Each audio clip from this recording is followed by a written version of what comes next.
Mesdames et messieurs, bonjour, bienvenue à ce nouveau numéro de votre magazine ActuBuzz. Tous les plaisirs pour moi de vous savoir très nombreux en train de regarder cette émission qui revient, qui commente l'actualité au niveau du pays et même au-delà de nos frontières. Nous allons aujourd'hui nous focaliser autour des deux principaux sujets. D'abord, l'annonce faite par les députés nationaux Deli Sesanga sur les plateaux de TV5 Monde où il a évoqué la question de la mise en place d'un front civique pour lutter contre les glissements de Félix Tshisekedi en 2023. Est-ce que Félix Tshisekedi est sur la voie de ne pas financer la CENI pour organiser les élections? On en parle au cours de cette émission. Puis on va aussi revenir sur la menace des Katumbistes de quitter l'Union sacrée. C'est en rapport avec la proposition de loi Tchani endossée par les députés Ntingi Pouloulou, une loi qui veut verrouiller l'accès à la fonction ou aux fonctions président de la République ici au niveau de la RDC. On va aussi revenir sur la vision globale de la génération Congo Nouveau où nous sommes accueillis par son président Richard Kalele, à qui je m'en vais dire bonjour, bienvenue. Bonjour, monsieur le journaliste. Alors, je rappelle que vous êtes président de la génération Congo Nouveau. En quelques mots, Congo Nouveau, est un parti politique, une ONG, un mouvement citoyen? Bref, c'est quoi la génération Congo Nouveau? Congo Nouveau, c'est une ASBL, une ASBL à caractère politique. Ok. Pourquoi à caractère politique? Parce que, outre les objectifs généraux des associations, des ONG, qui consistent à travailler pour les biens de la population, pour veiller sur les sociales de la population, la socialisation de la jeunesse. Nous, dans Congo Nouveau, nous avons aussi estimé nécessaire de nous attaquer aux antivaleurs qui sont installées dans la société congolaise depuis l'accession à l'indépendance par les politiques véreux. Ok. Vous savez que les gens ont fini par comprendre que dans d'autres secteurs, ça ne marche pas. Pour vivre, pour tenir, il faut faire la politique. Et par rapport à ça, ils ont décidé d'utiliser la jeunesse principalement comme étant des marchepieds. Les politiques véreux utilisent la jeunesse comme étant des objets à prendre à chaque fois qu'ils ont besoin de se faire une renommée politique, à chaque fois qu'il est question de se montrer important, de se faire une santé politique, pour justifier sa présence sur la scène politique, ils cherchent toujours à donner l'impression qu'ils ont des militants, qu'ils ont des gens, et pour ça, ils louent les êtres humains comme étant des objets. Très bien. Donc on les chosifie en les invitant, venez, on va parler de ceci, de cela. Mais chose étonnante, c'est que le même jeune que vous allez trouver dans le parti X, quand le parti Y a des activités, vous voyez le même tête aller aussi là-bas. Pourquoi? Parce que ces politiques véreux-là ont fait de cette pratique-là un emploi qui encourage les jeunes à aller, ne fût-ce qu'attraper un petit 10 000 francs pour vivre ces jours-là. Chose grave pour certains, au-delà de ces 10 000 francs qu'ils donnent, ils utilisent également la pratique d'alcoolisme. Ils droguent ces jeunes-là, ils leur donnent n'importe quoi à consommer parce que quand vous n'avez plus le contrôle de votre cerveau, vous commencez à poser des actes sans réfléchir. C'est pourquoi vous avez vu dans ces pays de jeunes, des soi-disant militants des partis, aller caillasser, incendier les sièges des autres partis politiques, adversaires ou ennemis, à ceux de leurs manipulateurs.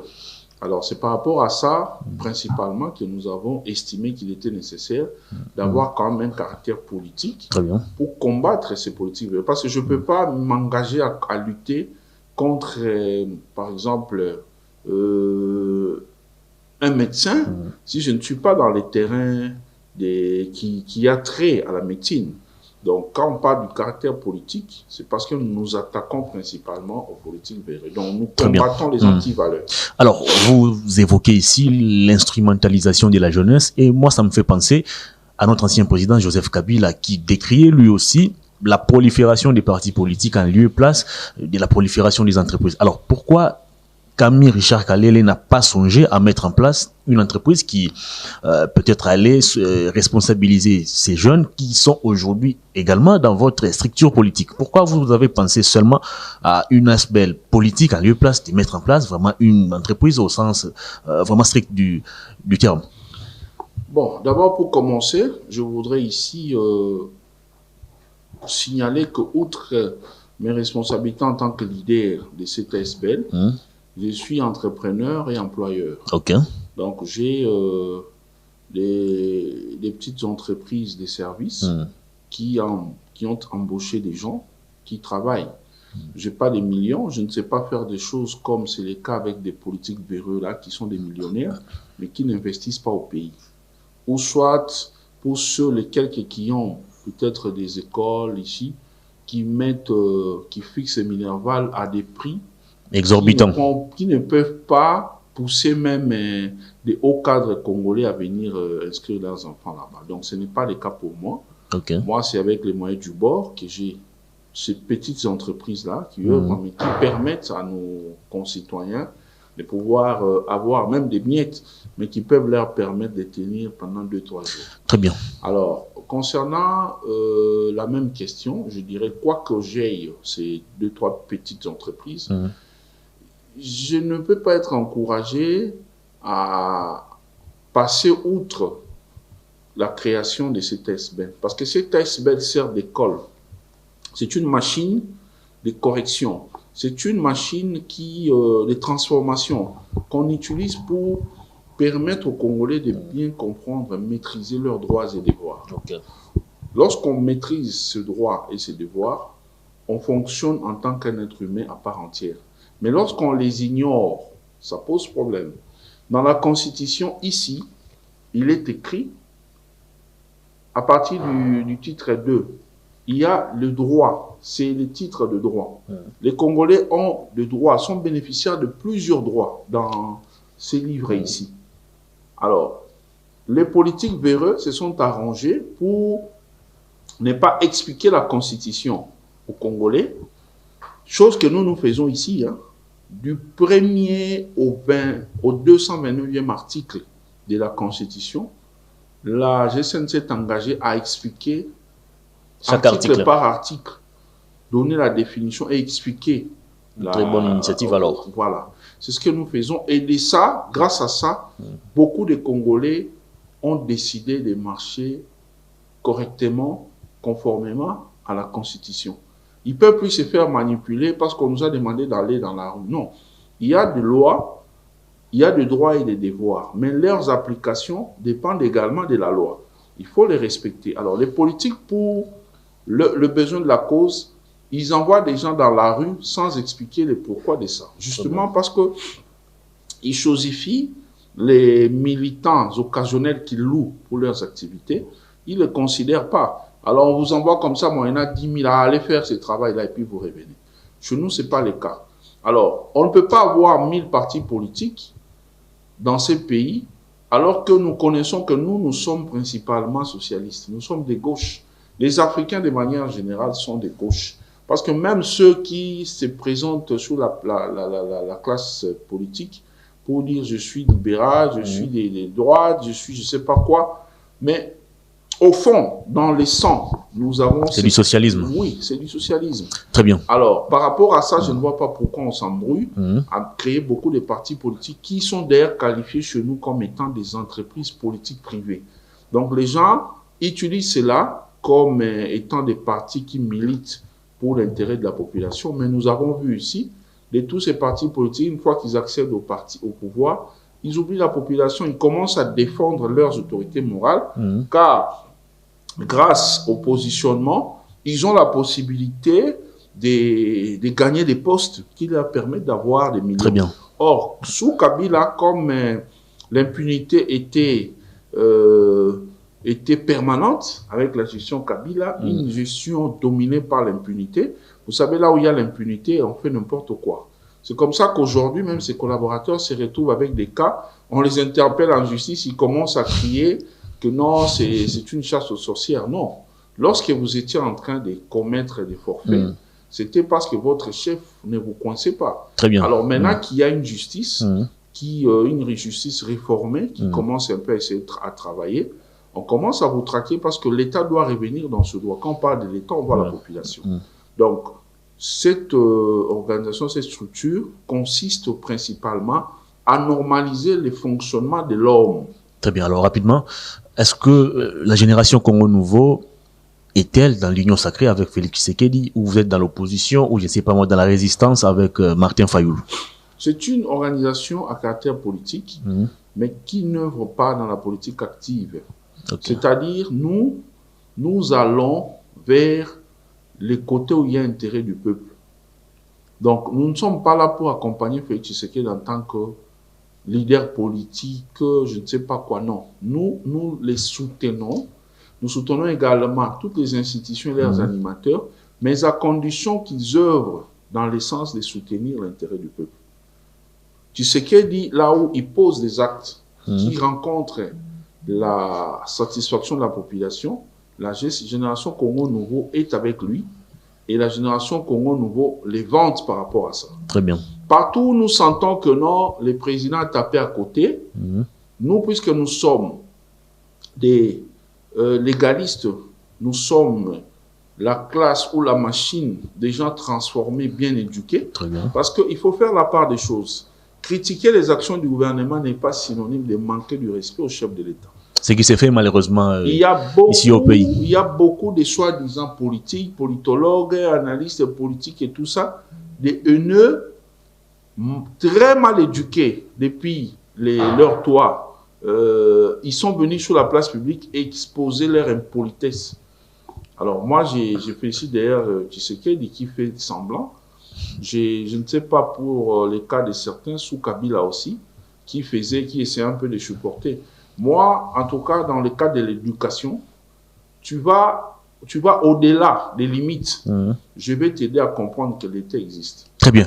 Alors, rapidement, pour conclure les dossiers Génération Congo Nouveau et parler de l'actualité, vous êtes initiateur d'une pétition qui vise à sanctionner les responsables de la Régie des eaux et de la SNEL. Deux entreprises qui qui causent beaucoup de problèmes aux Congolais. On n'a pas d'eau, on n'a pas d'électricité, on sort par moment avec des habits froissés, on sort par moment sans se laver. Alors finalement, pensez-vous aujourd'hui que vous allez réussir à mettre KO la SNEL et la Régie des eaux?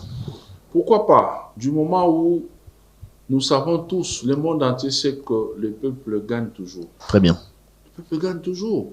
Le peuple est synonyme du vent, de l'eau.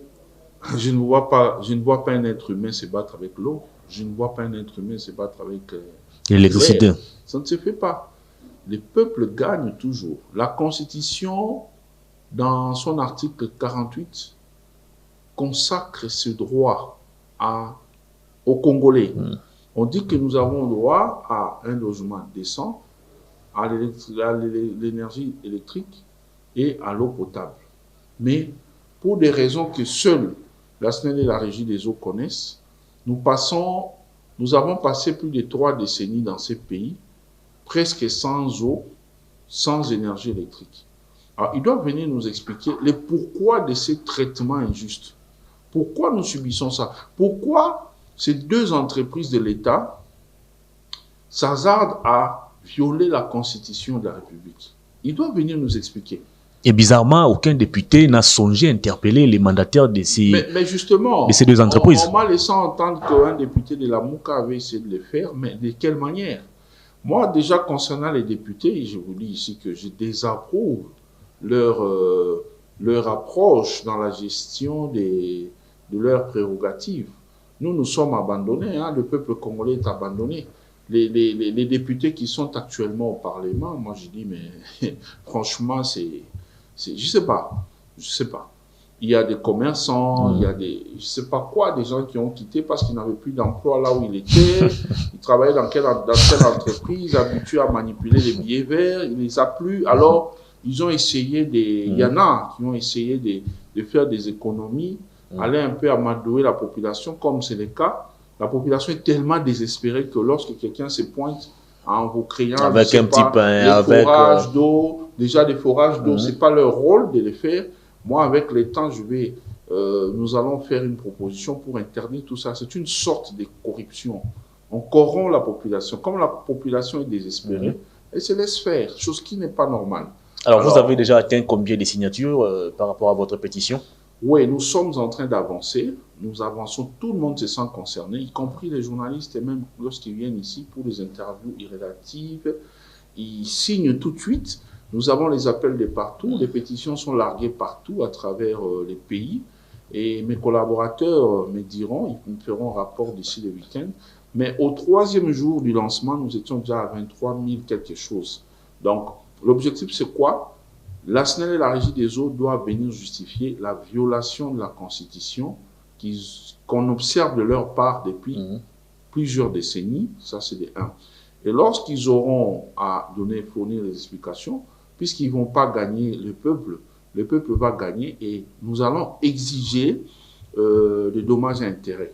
Nous allons les réclamer pour les comptes de la population. Très bien, on voit les dommages et intérêts là, c'est nous allons demander à l'État de dire à ceux-là d'abord d'annuler toutes les dettes que les abonnés ont par rapport à la SNEL et à la Régie des eaux. C'est presque dans toutes les maisons qu'il y a des arriérés, des factures non payées. Quoi qu'on ne reçoit pas régulièrement leurs services, mais nous payons quand même. Et j'encourage la population à continuer à payer parce que contrairement à ceux qui appellent les désobéissances civiles, moi je ne les ferai pas en tant que leader de la GSN. Je soutiens la légalité. Mais pourquoi payer la facture pour un produit qu'on n'a pas consommé? On doit d'abord payer, on va réclamer. C'est justement ça ce que nous sommes en train de faire. Donc, ça fait plusieurs années qu'on paye, il n'y a jamais de solution. Ils devront annuler leur facture là, qu'on retourne à 0 par rapport au compte. Ça c'est les 1, 2, 2. Nous allons demander la gratuité de l'eau et de l'électricité pendant 6 mois. C'est ce que nous allons exiger comme dommage et intérêt pour réparation du préjudice moral causé depuis tous ces temps. Très bien, on va cette fois-ci parler de l'actualité politique qui reste dominée par la sortie médiatique de Dely Sesanga qui annonce la mise en place d'un front civique pour lutter contre l'églissement de Félix Tshisekedi en 2023. Sesanga pense que, bon, je ne sais pas moi si Fayoulou est d'accord avec lui, mais selon plusieurs sources, Fayoulou aurait rejeté la main tendue de Dely Sesanga pour intégrer les fronts civiques. Alors, Monsieur Richard Kalele, pensez-vous aujourd'hui que Félix Tshisekedi a des intentions de ne pas financer la CENI pour organiser les élections en 2023, alors que lui-même, il s'est déjà prononcé pour un 2e mandat. Lui-même a déjà dit plus d'une fois qu'il y aura bel et bien élection. Alors, où se trouve la crainte ou l'inquiétude de Dely Sesanga aujourd'hui? Je ne suis pas défenseur de Félix Tshisekedi. Très bien. Ni par rapport à sa fonction de chef de l'État, ni ou encore moins par rapport à sa famille politique. Je ne suis pas son défenseur. Mais au moins, comme j'ai dit, je soutiens les chefs de l'État et toutes les autorités lorsqu'ils agissent dans le sens de voir la part de la population. Tshisekedi a dit qu'il y aura élection, il y aura bel et bien élection en 2023 et il est candidat. Moi, je m'en tiens à ça. Moi, je ne peux pas suivre ce que Sesanga a dit. Sesanga est passé député combien de fois? Qu'est-ce qu'il a déjà produit ou proposé de bon pour la population? Il semble que c'est les députés les plus productifs en termes de lois. Quelle loi? Qu'il me cite une seule loi sociale qu'il a proposée et qui a abouti jusqu'à la promulgation. Qu'il m'en parle d'une seule. Écoutez, tous ces gens font partie de la vieille classe politique. On les connaissait, on l'a connu, on l'a découvert au MLC avec Jean-Pierre Bemba. Bon, j'apprécie son éloquence, j'apprécie les idées qu'il pond de temps à autre, mais seulement je ne suis pas d'accord avec des propositions qui apportent, qui accentuent la crise. Il sait très bien qu'entre Fayoulou et Tshisekedi, le courant ne passe pas. Les combats de tous les politiques de l'ex-opposition étaient de voir Tshisekedi et Kabila quitter le pouvoir. C'était ça la lutte de tout le monde. Moi, j'étais dans un parti d'opposition. C'était notre lutte. En 2015, en janvier, nous avons perdu beaucoup de nôtres sur le boulevard triomphal là. Pourquoi? Parce qu'on s'est battu, on ne voulait pas qu'une loi proposée par les kabilistes passe parce que ça maintenait Kabila au pouvoir. Aujourd'hui, Kabila n'est plus là comme président. Il y a eu alternance. Si nos politiques roulaient pour l'intérêt de la population, en tout cas, malgré les failles qu'on peut constater dans les camps Tshisekedi, moi je pense que pour les 2, 3, voire même 4 premières années, ils pouvaient accepter de fédérer les efforts, de se mettre ensemble pour dessiner quelque chose de nouveau, imprimer une nouvelle marque issue de l'alternance et voir comment allait être la suite.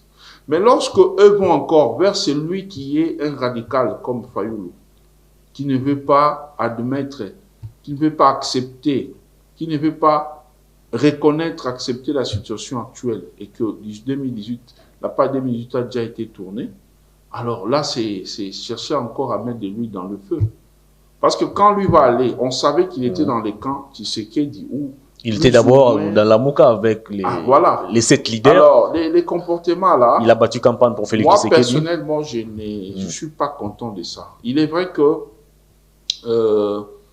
l'administration Tshisekedi donne l'impression de faillir aussi à beaucoup de choses, surtout des initiatives politiques. Très bien. La preuve est que même l'union sacrée en question, depuis que ça a commencé, le président a dit que c'est une union des personnes animées de bonnes intentions, de bonne foi. Il ne veut pas être autorité morale des gens et tout ça. Mais en politique, oui, il peut créer, hein, il peut créer, il peut prendre ses idées, chercher à les matérialiser. Oui, c'est très bien, mais on n'invente pas la roue. Ce sont des choses qui n'ont jamais existé. Et puisqu'on n'invente pas la roue, moi, je ne vois pas pourquoi l'union sacrée doit continuer à rester un club des gens qui ne se rencontrent pas. Ils se voient seulement lorsqu'il y a des enjeux et tout ça. Là, ça pose problème. Ça pose problème pour beaucoup de politiques qui aiment voir clair dans ce qui arrive, dans ce qu'ils font. Ils ne se retrouvent pas, ils ne se sentent pas en sécurité. Très bien. Par rapport même à d'autres des engagements qu'ils avaient, dont ils ont pris le courage de faire, de rendre effectifs grâce à la création de l'Union sacrée. Alors, ils se retrouvent pas, les gens sont perdus. D'un côté, je suis d'accord avec ça parce qu'il fallait faire tomber, comment on appelle, les FCC. Très bien. Et évoluer de cette façon-là en punissant ceux qui ont pensé venir dans comment on dit, qui sont venus dans l'union sacrée avec espoir de se cacher. Les laisser comme ça, sans savoir à quoi ça rime, c'est bien. Parce que là, ceux qui avaient les calculs de venir pour se protéger sont maintenant dans le questionnement. Je suis d'accord. Mais de l'autre côté, pour la classe politique, c'est pas une bonne chose. Donc, ici, je lance un appel au chef de l'État. Si jamais ce service m'écoute, qu'ils essaient un peu de revoir la question de l'union sacrée. Les choses doivent être claires. Il faut qu'il y ait des réunions régulières pour dresser une ligne politique à suivre, même si lui ne veut pas être autorité morale, mais quand même, c'est important de se réunir régulièrement, évidemment avec la crise sanitaire. On ne sait pas être tout le temps en grand nombre, mais on peut prendre des responsables régulièrement, ils se voient pour évaluer la situation politique et projeter l'avenir. C'est très, très important parce que parmi eux là, il y a des gens qui sont dangereux. Alors, je pense que c'est pas intéressant de continuer à rêver. Mais je désapprouve totalement la démarche de ces salles. Aller vers Fayoulou pour les dissuader à continuer à garder Fayoulou aurait refusé sa proposition, bon, semble-t-il. Mais aller les voir pour monter un front qui va consister à combattre Tshisekedi, c'est trop tôt. Là, c'est pas aimer les pays. Là, c'est être un peu dans ce que je vois avec d'autres leaders qui commencent à insister, que les gens de l'ensemble quittent. Tout ça dans les calculs qui est... On va en parler. Est-ce que c'est ça n'est-il pas en train de tirer déjà la sonnette d'alarme? Lui qui est membre de l'Union sacrée et qui nous alerte aujourd'hui, qui a tentative de glisser en 2023. Est-ce que c'est ça, ce n'est pas l'aigle qui voit déjà les dangers qui guettent?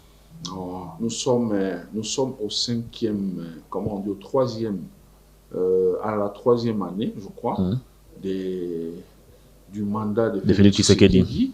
Et nous avons encore presque 2 ans devant nous. Donc, ce n'est pas déjà maintenant qu'on peut commencer à faire ça Il ne faut pas oublier que nous avons deux fronts qui sont importants, je dirais même trois.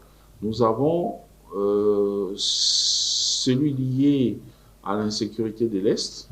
Nous luttons contre les mouvements rebelles qui sont d'ailleurs pour la plupart entretenus par des politiciens. Alors, il faut se concentrer, témoigner de la sympathie vis-à-vis de nos frères qui sont là-bas, soutenir les FARDC pour qu'il y ait éradication de l'existence de tous ces mouvements rebelles. C'est un front important pour le pays. Nous avons Covid, la situation sanitaire qui inquiète aussi. La grève des médecins. Troisièmement, nous avons la situation du social des Congolais. Ce sont des questions qui devraient normalement mettre tous les Congolais ensemble. Mais comme les politiciens congolais sont généralement, dans leur tête, c'est toujours le pouvoir, les postes et tout ça, vous voyez, au lieu de penser à ça, faire des propositions sur comment faire face à tous les trois fronts-là, être faire parler politique, élection, réforme électorale. Tout ça. Non, c'est pas normal. Très bien, on va terminer l'émission parce que nous sommes pratiquement arrivés déjà à la fin. Les katumbistes aujourd'hui, d'ailleurs, vous avez déjà commencé à évoquer la question de l'Union sacrée. Aujourd'hui, les katumbistes, qui sont aussi membres de l'Union sacrée, menacent de quitter cette structure politique simplement parce que un Congolais, un citoyen congolais a conçu ou a proposé une loi qui a été endossée par un député. Et selon Noël Tchani, auteur de cette loi, on doit verrouiller l'accès aux fonctions président de la République. Une loi ou un message qui ne passe pas du côté des katumbistes. Et actuellement, il menace de quitter l'Union sacrée. Alors, ma question est celle de savoir, est-ce qu'il y a sincérité dans les chefs des différents acteurs qui composent aujourd'hui l'Union sacrée? Vous allez vous rappeler, pendant les consultations, tous n'avaient qu'un seul discours. Nous sommes venus travailler pour les Congos. On est là pour les Congos. Alors, actuellement, on cherche à verrouiller la fonction présidentielle. Bon, je ne sais pas si vous partagez également l'avis de Noël Tchani. Est-ce que ceux qui sont proches de Moïse Katumbi ont raison de menacer de quitter l'Union sacrée aujourd'hui? Trois choses que je vais développer concernant cette question. Est-ce que Noël Tchani a raison ou pas, ou a droit ou pas de pondre une idée pour l'intérêt de son pays? Oui, il a raison, il a droit. Est-ce que le camp Katumbi n'a pas raison de s'inquiéter lorsqu'elle voit que quelque chose se prépare contre son camp? Oui, ils ont aussi droit, ils ont aussi raison. Est-ce que cette loi qui est proposée peut continuer? Oui, ça peut continuer parce que ça va donner un parmi les deux résultats. Ça peut aboutir tout comme ça ne peut pas aboutir. Je vais maintenant m'expliquer. Moïse Tchani a droit de proposer comme moi. Nous, ici, dans la GCN, nous réfléchissons aussi tous les jours sur des choses à proposer à la représentation nationale pourvu de faire améliorer les conditions de vie des Congolais. Nous sommes actuellement en chantier en train de rédiger sur la possibilité de voir les candidats députés nationaux, gouverneurs, députés provinciaux, sénateurs se présenter dans des provinces dont ils ne sont pas originaires. Parce qu'avec la question d'être candidat de là où on est originaire, quoique ça ne soit pas une obligation, mais puisque ça se fait régulièrement, cela nous produit des fois des députés improductifs. Surtout pour la législature en cours. En tout cas, on n'a pas plus de 20% de ceux qui travaillent réellement. 80%, ce sont des gens, des profiteurs, des jouisseurs. Ils bénéficient des immunités, de ces statuts-là, pour écraser les autres, alors qu'ils ne font rien pour la population. Donc, ces 80%, c'est vraiment une bande de médiocres qui ne font rien au Parlement. Alors, par rapport à ça, si on procède par ce que j'ai proposé là, on regarde telle province, elle a telle grandeur, on peut échanger leurs candidats députés. On choisit la province qui peut être comparable à celle-là. On demande aux députés d'ici d'aller se présenter là-bas, d'aller de l'autre côté. Je ne sais pas si vous comprenez de quoi je parle. Alors, cela ferait que les gens se fassent élire par méritocratie. Discours, donc projet de société que vous allez défendre devant la population. En même temps, ça combat le tribalisme. Parce que quand ils viennent de telle province, Et en cas de problème, les gens se lèvent, nous caucus de tel député de ceci. Non, on doit arrêter avec ces histoires-là. Ça divise de plus en plus les Congolais. Les gens passeront au Parlement par méritocratie. Et puis, les députés ou les acteurs politiques qui ont contribué à la destruction massive de ces pays, on pourra, lors de leur présentation, juger si on doit les aligner ou pas, parce qu'on connaît déjà leur passé. Vous savez que le passé revient toujours. Donc ça, c'est de ce côté-là. Alors, j'étais en train de développer rapidement, je reviens sur la question. La menace de Katumbi, c'est de quitter l'Union sacrée. Donc, Noël Tchani a raison, il a produit une idée, comme nous on va le faire bientôt, et cela s'est fait endosser par un député. Donc, c'est mis une proposition de loi. Il a raison, il a fait endosser, le député qui a endossé aussi a raison. Donc, jusque-là, chacun d'eux jouit de ses droits et devoirs. Donc, il n'y a aucun problème. Les menacer, les inquiéter, c'est une folie. Donc, on laisse Tchani et Tchingi tranquilles. Ce sont des Congolais juste de leurs droits. C'est la liberté d'expression pour tout le monde. Il y a même quelqu'un qui est déjà en prison aujourd'hui à cause de cette loi, de cette proposition de loi, disons. Deuxièmement, les camps Katumbi a raison de s'inquiéter ou pas. Oui, ils ont raison de s'inquiéter, mais seulement ils ne peuvent pas faire de ça un problème, une affaire d'État, à étaler sur la place publique en alignant même des papas, des vieux qui viennent à la télé pour défendre un individu. Donc, on vous dit... Des députés qui promettent de manger des gens. On vous dit qu'on propose une loi qui va verrouiller l'accès, que n'importe qui n'accède pas à cette fonction. Vous dites, non, nous, on ne veut pas qu'on touche à ça parce que nous avons notre champion. Donc, avec ça, en faisant ça, ils ne savent pas déjà même, ils descendent leur leader. C'est une façon de dire, notre leader ne mérite pas, ne remplit pas les critères, n'a pas les profils qu'il faut, alors ayez pitié de nous laisser. En faisant ça, ils humilient leur leader. Si quelqu'un travaille pour l'intérêt de la population, si moi, j'ai un mouvement politique, je me sens capable, j'ai une vision pour changer, faire émerger mon pays, si par rapport à cette loi-là, je sens que moi, je ne suis pas partant, si j'aime vraiment les pays, je peux dire à Hervé, viens, toi, comme tu es 100%, toi, tu endosses alors ça, toi, tu seras responsable, tu seras candidat, nous allons t'investir, on va t'accompagner. Ça va prouver même à la population que non, c'est lui la roule pour les pays, pour la population. Mais lorsqu'on veut que ça soit seulement un individu, mais c'est ce qu'on a décrit avec Kabila. Les Kabilistes s'est donné l'impression que Kabila était le seul champion, le seul homme intelligent de tous les 80 millions de Congolais. On l'a même présenté comme l'homme providentiel. Alors là, ça ne va pas. Là, ça pose problème. Donc, ils ont tort sur toute la ligne. La preuve est que vous voyez maintenant, à cause de cette boulimie-là, je ne sais pas de quoi qu'ils obtiennent de Katumbi, ils se permettent maintenant de raconter des choses qui pêchent contre la loi. Alors voilà, il y a déjà un qui est à la prison. La direction de CPRK. Et par là, j'interpelle les autres à faire attention, parce que ça risque aussi de les rattraper. Il ne doit pas parler de l'acharnement. Pour chuter, troisième point, qu'on se calme.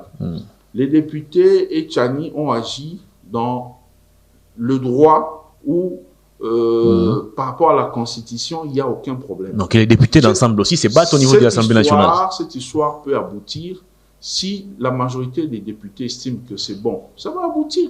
Et si ça aboutit, on doit se plier devant la majorité. Très bien. Si ça n'aboutit pas, on ne peut pas faire un problème. Mais entre-temps, pour finir ce dossier, j'ai dit que Katumbi ne se fasse pas tromper par ses collaborateurs. S'il ose aujourd'hui décider de quitter l'Union sacrée, il va se rendre compte que les gens l'entourent, la plupart des gens l'entourent pour des intérêts, pour sa largesse. Les gens ne sont pas avec lui.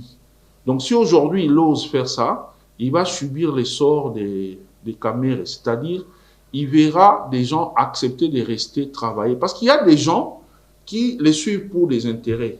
Mais il y en a d'autres qui sont attachés à leur pays, ils sont républicains, ils sont patriotes. Ils ne vont pas accepter, il est déjà là sur une fonction en train de travailler pour la population, de quitter parce que Katumbi a décidé. Donc il y a des gens qui ne vont pas quitter. Donc il va perdre beaucoup de cadres avec ça. Qu'il se calme, qu'il prie. Si cette loi est réellement mauvaise, Dieu va la bloquer. Très bien. Monsieur Richard Kalele, on va terminer l'émission, mais il y a quand même une question qui a suscité ma curiosité. En entrant ici, j'ai trouvé un très beau cadre, très bien meublé, très propre, très bien entretenu. Alors ma question est celle de savoir qui est derrière vous, derrière tout ça. Dieu est devant moi, il est derrière moi, à ma gauche, à ma droite. mais aussi la population est en train de m'accompagner. Est-ce qu'il n'y a pas une main noire politique derrière vous? Si cette main noire existe... Parce que trouver quand même un parti politique avec un cadre comme celui-ci, c'est pas facile. Hein? Si une main noire existe politique, alors main noire, arrête de me donner de l'argent parce qu'ici, j'étais nié, j'étais ignoré. Arrête de me donner l'argent parce que je ne parle pas de toi. Lorsqu'on donne, ça doit se savoir. Très bien. L'histoire politique ne se cache pas sous la chaise. On en parle. Ça serait un honneur si un politique vient ici et dit non, vous faites un bon travail pour la population, je viens donner un don. S'il ne veut pas qu'on cite son nom, on va dire qu'il est non, un bienfaiteur politique nous a donné. Sinon, on peut visiter, on montre les images, on dit non, il nous a donné, il nous a assisté parce que nous travaillons pour la population. Donc, je vous dis que ce sont les efforts personnels, c'est avec le moyen du bord qu'on fait ça parce que nous, parmi nos credos, nous disons notamment que nous faisons gérer les pays autrement. Autrement, là, c'est pas seulement à l'intérieur. Même l'extérieur reflète, ça donne l'image de ce que l'homme dedans. Quand vous évoluez dans un environnement sale, bizarre, on comprend aussi ce que vous avez. Mais quand vous investissez dans quelque chose pour l'intérêt de la population, ici nous donnons des cours, des formations, on est dans beaucoup de choses pour l'intérêt de la population. Nous sollicitons des gens animés de bonne foi qui veulent nous accompagner parce que jusque-là, c'est la poche du président que je suis qui fait tout ce que vous voyez là, tout ce que vous avez apprécié. S'il y a des gens qui se sentent intéressés à venir nous soutenir pour l'intérêt du peuple, ils peuvent nous contacter. Nous sommes joignables au numéro 099 99 61 021 099 99 61 021. Nous sommes à à Kinshasa, sur l'avenue Chikapa numéro A45 et référence rivière Kalam qui serpente les stades de Tata Raphaël. Nous travaillons pour la population, nous sommes apolitiques, nous vous accompagnons les autorités du pays lorsqu'ils font de bonnes choses. Lorsqu'ils sont dans les faux, nous les dénonçons avec énergie. Donc, sachez que ici, nous formons les gens. Nous apprenons la langue aux gens, les français, l'anglais, les 4 langues nationales, parce qu'on veut unir les Congolais. Nous apprenons l'informatique, français, anglais, pourquoi? Parce que le français, c'est notre outil de travail. Tu peux beau être intelligent, si tu ne sais pas écrire ni parler français, tu ne seras jamais engagé quelque part. L'anglais, c'est langue de business. Comme par manque d'emploi, on préfère faire les affaires. On est en Chine, en Dubaï, l'émission est terminée.